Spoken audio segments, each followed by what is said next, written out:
just wrapped up our first week of practice. I just told the guys that overall I'm very pleased. The first week is about learning to practice. It's getting coached. We talked about development, and getting each individual developed. Our team, all three phases.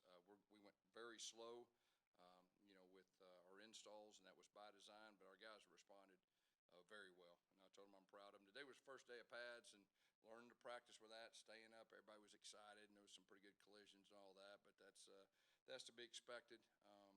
We made it through the first week with very few injuries, which is great. The good thing now, we're going to be in pads the rest of the way for the most part, and get a chance to have some scrimmages. But overall, it's been very good. We rotated 5 quarterbacks, which is extremely hard. It's a challenge. We will be narrowing that thing down. We told the guys that, after this Saturday, we'll narrow it down a little bit. I don't know exactly what that means, but I'll let you know next time I visit with you.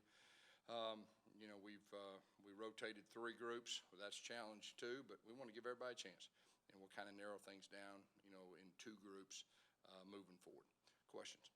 So, Coach, you're giving all the quarterbacks opportunity with the first team. That's what you mean by rotating? No, the older guys for the most part. I mean, Thomas has went with the 2s and the 3s, and he'll, eventually through the deal, which he's doing well. And you can tell that he's got a skill set, exactly what we thought. But no, it's been mainly the older guys being able to rotate, and we've been keeping him. He's gotten probably more reps than anybody else, but a lot of it was with the 3s and some with the 2s. But that's by design too. Well, on that note, Mikey Keene just coming back as a sophomore. Yeah. A year ago, he should have still been in high school, but Yeah. after coming in, after submitting last season as starter, how has he looked early on? Yeah, it's night and day. I mean, you're exactly right. He'd been here for a month, or a month and a half before we started spring ball, and he earned the number 2 job. And then, of course, y'all saw what he did. And, he does a lot of things right. And he's stronger, and he's bigger, and he's faster than he was. His teammates have a lot of confidence in him.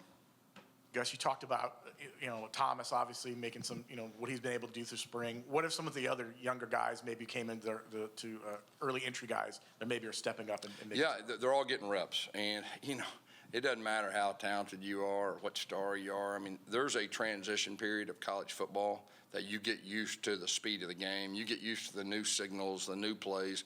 But all the guys, you've seen them each day improve, and they are talented. I'll tell you this, I think we hit on all of them, which is always good, and it's a really good group. Coach, you have a very young group at linebacker. What have you noticed from them early on in spring? Well, they're playing hard. Of course, with Coach T-Will, that's the only option they have. But it's good for them to get reps. There's nothing like getting reps. Today was the first day in pads, and to play linebacker, you need to feel exactly what it feels like up front with guys going full speed. Today was really the first day we were able to do that, and there were some good things. I mean, the great thing is they're getting opportunities to improve and develop them. You mentioned the best part probably of this week being injury-free, of course, compared to last year, obviously. Yeah.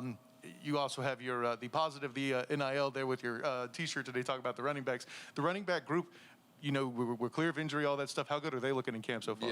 Yeah, we've got a real running back group, I'll tell you that. And the great thing, obviously, it starts with Isaiah Bowser, our veteran. But, man, the rest of them, Johnny is, you can tell he's much improved from this time last year. And, he's really doing a super job and turning into a leader too. And then the rest of the group, Mark Anthony, he's obviously, different than he was last year at this. I mean, so it's a really, really good room. A lot of talent in there. And, you could see us even use, 2 running backs on the field at the same time. I mean, that's how much depth we have in that room. Coach, I know you just kind of touched on Thomas Castellanos a moment ago, but when we talked to players early in the week, just kind of asked, who's maybe stood out, and some of the guys have been real impressed with what he's been doing early on. I know you said he's mostly with the second and third team, but what are some of the impressions you've had for a young guy coming in, a guy sort of like Mikey last year that should still be a senior in high school? Yeah, he's a playmaker. That's probably the best way to put it. When things break down, he can make plays, and he's shown he can do that. And we saw that on film, and it's not a surprise to us. You talked a little bit about Isaiah. He was banged up a little bit last year, obviously, at times. What have you seen from him, going into to this spring? And what would you like to see from him, being his kind of final year? Yeah, he's just developing his overall game, which is already at a high level. I mean, you saw us last year. When he was healthy, we were a different offense. And, so he's taking care of his body. We're being very strategic and very smart with him. We're treating him like a pro. He chose to come back. He could have left. He chose to come back. So we're going to make sure that, he's doing a lot of extra stuff off the field, yoga, and just starting to act like a pro. And you know, he's like another quarterback on the field. He's really smart and knows what's going on. And you know, and Johnny, I can't leave Johnny out too. I know I keep it, but man, he's a real guy too. I mean, he's had a good first week. What about R.J. Harvey? I know last Yeah. year, before he got hurt, he was in line to be a primary guy. I know he's on 100% now, but where does he fit in? Yeah, Coach Harris has him out there doing everything but against the defense, and he's running good. I mean, I think the other day he ran a 4.4, 4.5 or something like that. I mean, so he's back running full speed, but we're just not going to have him do any contact. But you're exactly right. After spring last year, I mean, he was right there, and he's a big, smart guy. He played quarterback in high school, and you know, he's tough to tackle. Coach, you mentioned the first day of pads out there, a little bit of extra energy. Do you ever get worried on the first day of pads, guys might be a little too amped up and go a little too hard? Yeah. Hey, it's always good to go whoa instead of you know, to try to tell them. No, you know, we got guys that yeah, it was good. It was pretty intense early, and it got better. It got better. Coach, you talked about Tommy standing out, but any other young guys on offense standing out to you? Not really standing out. You know, it's just giving them opportunities for reps. And, you know, the game next week, it'll slow down a little bit for them. It was fast, but we knew it would be. And so it'll be good now. They'll have a weekend to kind of rest their bodies, rest their mind, and then Tuesday we'll get back after it again. We heard Coach Williams earlier in the week talk about the players who have really stepped up and become leaders on the team so far this spring. Are there any who have stood out to you in particular in that category? I mean, the two guys are fixing to talk to you. I mean, they're two. I'd start with those guys. But the great thing is we've got numerous leaders. I told them, you know, right after practice, it's time now that the leaders start taking charge of this team, not the coach. They know the standard. They know the expectation. My experience is championship teams are player-led, and we've got leaders that can do that. And they've done a good job the first week. And I've heard more leadership than any time last year, and so you know it's their team. Coach, I know spring is always about developing players. You know, a year ago you were just trying to get to know your players. So is a spring like this, are you trying to install more, or maybe more that you didn't have last year? What's kind of the theme of this spring? Yeah, it's development and competition, and you know, we have installed a few more things probably in the passing game than we did last year. But you know, we got a lot of veteran receivers back.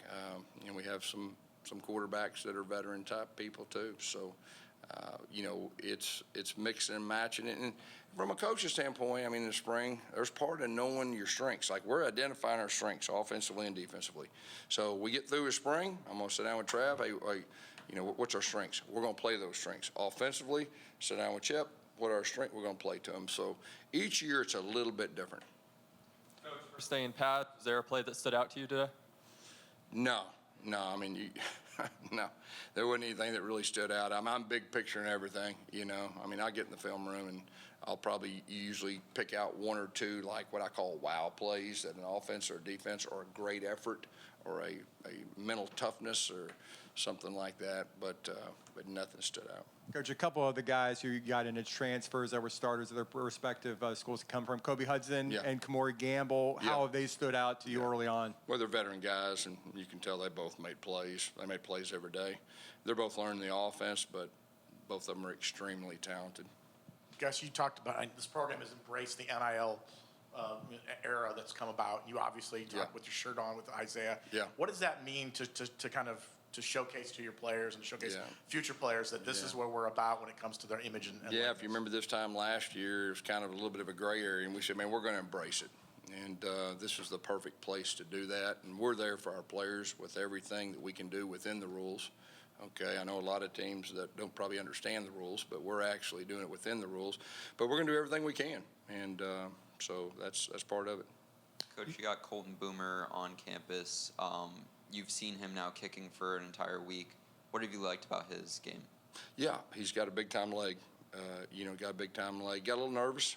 All right, that's to be expected. You know, always like putting pressure on them kickers, you know, and put a little extra pressure on, see how he responded, and he responded pretty good.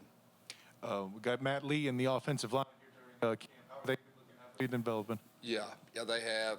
They've looked. They look well for the first 3 days. I mean, really, you know, I'll be able to watch the film we're in pads. First day we did one-on-one pass rush. And of course, I'm over there with the skill guys, so I'll watch that. But we're starting to pass the eye test, as far as the eye test of what a real offensive line looks like, and so that's really exciting. Obviously, today being the first day of full pads, what do you kind of want to see the next week? Next Saturday when we talk to you, will that be after your first scrimmage? Is that kind of what you're building towards? It will. We're going to scrimmage, put the ball. That's what I told them, man. We'll see who can tackle, who can block, who can hold the ball, who can get the ball, and good football stuff. So, yeah, looking forward to next Saturday. Okay. Thank you, guys. Thank you, Coach.